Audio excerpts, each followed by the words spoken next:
നീ എന്റെ ചതയ നക്ഷത്രം ഒന്ന് വായിച്ചേ. ചതയോ? ചതയം. ധനനഷ്ടം, മാനഹാനി, ബന്ധുജനങ്ങളുടെ അപ്രീതി, ഉദരരോഗം, മൂലക്കുരു, രക്താർബുദം എന്നീ വ്യാധികൾക്ക് സാധ്യത. ഇതിനേക്കാളും ഇവര് മരിക്കുമെന്ന് എഴുതിയ. വെള്ളി ശനി ദിവസങ്ങൾ ഉത്തമം ആയി കാണുന്നില്ല. ഇന്നേതാ ദിവസം? ശനി.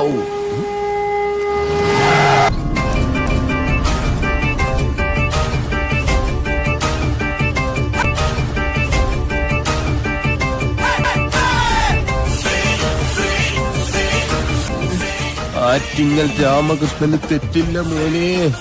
ശനി വരുന്നത് ഈ വഴിക്ക് തന്നെ. ശനി കൊണ്ടേ പോവും. ആര് കൊള്ളും? ഞാൻ തന്നെ കൊള്ളും. സുശീല!